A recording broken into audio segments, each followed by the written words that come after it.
Thank you. Lieutenant Governor Rolvaag, Senator McCarthy, Senator Humphrey, ladies and gentlemen,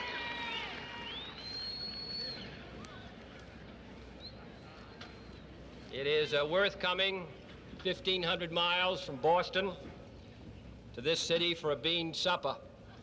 And I want you to know that I come here not only because of the beans, but also because I want to see this state elect a distinguished governor, the man who just spoke, who I'm confident you will elect as the governor of this state.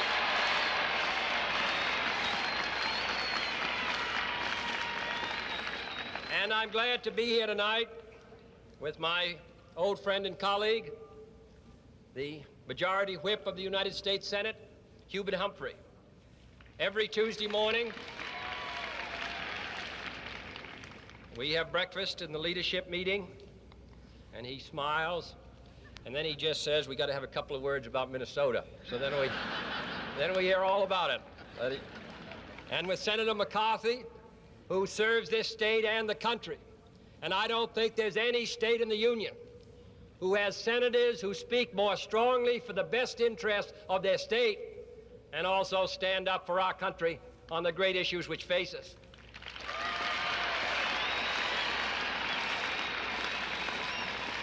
Woodrow Wilson once said, "What's the use of the success of a political party unless that party is being used by the nation for a great national purpose?" All of these dinners, all of these meetings have no significance unless the political parties of our country are committed to those actions which serve us best in the most difficult and dangerous period in the long life of our country.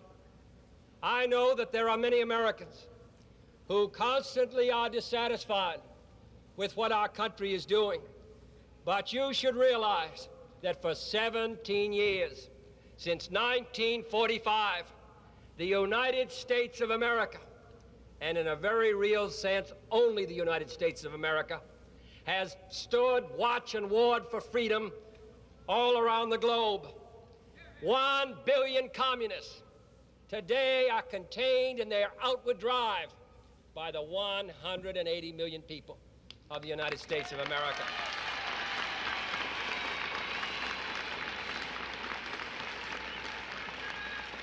So I recognize that both political parties, Republicans and Democrats, are both concerned for the welfare of their country. What concerns us in this election, what brings me to this state, is because I believe in 1962, those programs for which we stand serve the best interests of our country and strengthen our country and move it forward. And I'm going to tell you why. This country's strength all around the world, from Berlin in a great half circle to Vietnam, all of that effort to prevent the expansion of communism in the strong belief that the disease of liberty, as Thomas Jefferson called it, will finally catch and sweep the world. All that is contained by the power and drive of the United States of America. Unless we are strong here in this country, unless we are moving ahead, unless our people can find work, unless we're educating our children, unless we're providing the kind of society where every person has an opportunity, regardless of his race or his creed or his color, to develop their resources, this country fails.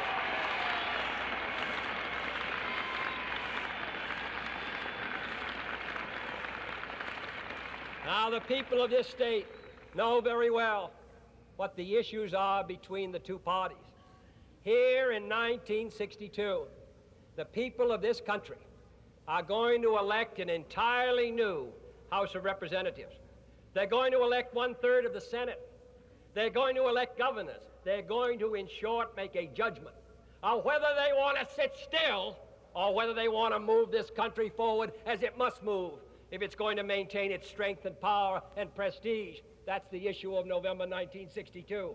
And I come to this state of Minnesota, which has seen these battles fought over the years, and ask your help in electing congressmen who believe in progress, electing a governor who believes in progress, and committing this state and country not to sit still, not to drift, not to rest on its oars, but to pick itself up and finish the job which so desperately needs to be done.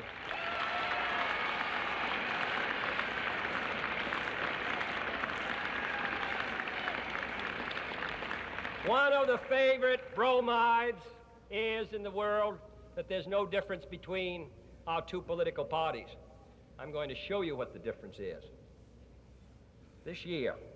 Last year we had a bill to increase the minimum wage for workers in interstate commerce in companies which do an annual business of $1 million a year or more. It was to increase the minimum wage to $50 a week, $1.25 an hour. Do you know that on this not very drastic piece of legislation, 100% of the Republican congressmen from Minnesota voted against it? Do you know, on a bill a month ago that was killed to provide assistance for higher education, by 1970, twice as many boys and girls are going to be applying for admission to our colleges as in 1960. They are our most valuable resource. And on a bill to assist higher education in this country, 67% of the Republican delegation from the state of Minnesota voted no. On a bill to provide for assistance to depressed areas, those with long-term chronic unemployment.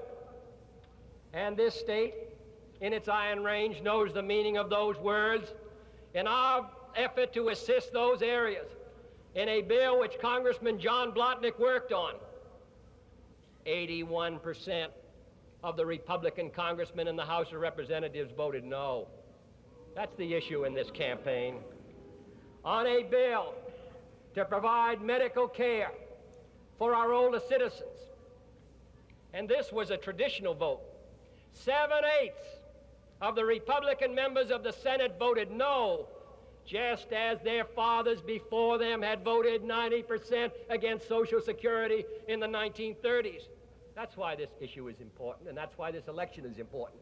We have won and lost vote after vote by 1 or 2 or 3 votes in the Senate and 3, 4, or 5 votes in the House of Representatives. And I don't think we can find jobs for our people. I don't think we can educate our younger people.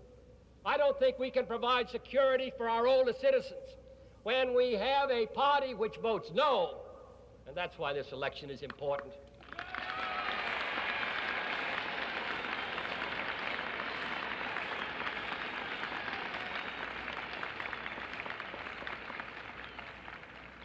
And the farmer, Orville Freeman, can tell you more about the problems that he's had in trying to put forward a program. I take satisfaction in the fact that in 1961, the average income of the farmers of this state of Minnesota was 23% higher than it was in the preceding year of Ezra Taft Benson, 1960, and it will be higher this year. Now, we've tried in 2 years to put forward a program of assistance to the farmers of this state and country. I don't know whether you've read and heard of a letter from Martin Sorkin, who was one of Ezra Taft Benson's assistants. He wrote this letter recently. The Republican National Committee Chairman, Congressman Miller, and Senator Goldwater, and the chairman of the House Committee on the Campaign, Congressman Wilson, and I held a secret meeting. The objective of this meeting was to develop the basis for a continuing attack on the administration's efforts on the farm front. It was agreed that it was not the responsibility of the Republicans to propose solutions, but to criticize the administration whenever feasible. That is a letter written by a former assistant of Ezra Taft Benson after attending a meeting of the Republican Party late last year. I am much impressed with the seriousness of Senator Goldwater and Congressman Miller. They feel with a gigantic effort that the Republicans can gain control of the House of Representatives, and I will do everything possible to help. And then he concludes, I'm leaving this afternoon for a meeting with Governor Rockefeller on agricultural problems.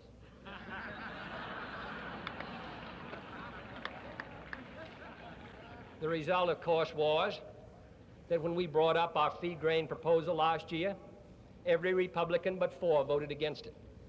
And then again this year when we came forward with our proposal, do you know what the program was of the Republican Party? Our feed grain program of last year. That's the program they put forward. Now, I don't believe that any country can function, and I don't believe that any political party is meeting its responsibility when it says that what it must do in the most difficult period in our country's history, dealing with a problem which affects the welfare of millions of people who are the most underpaid group in the United States, and which says, as the opposition party, it is not our responsibility to propose solutions, but to oppose them. So I come here to this state, and I ask your support in electing members of the House of Representatives who are committed to solutions. This country has many pieces of unfinished business. Many of the things that we've hoped to do are still not done, but we're trying to do them. And we need members of the House and Senate who are committed, as your 2 senators are, not merely to voting aye and nay, but participating in the legislative process which makes it possible for this country to go ahead. So we come here today, a distinguished list of people who I think will make great congressmen. Donald Fraser, who can be the congressman in this district. And Joe Karth, your present congressman, who has taken a leadership in the field of space. Do you know that the United States this year in space will make a greater effort, a greater national commitment than all the 8 years of 1953 to 1960? We came into office second in space. I hope before the end of this decade, the United States will be second to none, and it will be due to the efforts of men like Congressman Karth and others who are committed to this kind of effort. And John Blatnik, who has been the author of 3 of the most important pieces of legislation for his district and country, the Public Works Bill, the Area Redevelopment Bill, and other programs which will make it possible for people to find a job. 1 month ago, we tried to pass legislation for the 100,000 workers who exhaust their unemployment compensation. We were defeated in the House Ways and Means Committee. Every Republican but 1 voted against us. Yesterday in the Senate, the senator from this state, Senator McCarthy, offered that amendment in the Senate, and it passed by a vote of 4 to 1. And before this Congress goes home, I hope they will write it into law. That's the sort of thing that can be done by progressive congressmen. David Graven and Conrad Hammar and Irving Keldsen and Alec Olson and Harding Noblitt and the others, these are the men who I think can stand for this state and, most important, stand for this country. This country is as strong abroad only as it's strong at home. It is the great productive power of the United States of America, combined with the will and determination of the people of this country, that makes it possible for us to fulfill our role in space, around the world. Tonight, the United States of America has more troops on guard in West Germany than any other country. It has nearly as many on guard and ready as all the countries of Europe combined. The United States of America has 7,000 Americans scattered over Vietnam, participating in a guerrilla struggle. All of these men who meet their responsibility do so because we meet ours here at home. In 1958, the United States moved through a recession, and again in 60. We have had an economic growth rate about half of the other major industrialized countries of the world. This country must recognize that we have to make our system work in such a way that people will determine that we have a solution to the problems which disturb the world. And if we stand still, and if we say no, and if we oppose, and if we retreat, and if we say out to every proposal that's put forward, then this country will sit still. And that's why I come here tonight, though I am not a candidate for office, asking your help on issue after issue, which will make it possible to educate your children, to find jobs for our citizens, to provide security for our older people, and to make this country the greatest country in the world, which it is, and which it must be, if this world and country are going to remain free.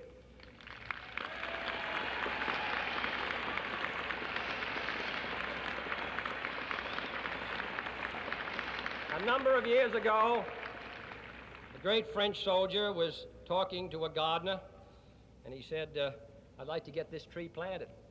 And the gardener said, don't plant it. It takes 100 years to flower. And he said, in that case, plant it this afternoon. Well, it's not going to take us 100 years to flower in this country. But what we have to do, we should do tonight.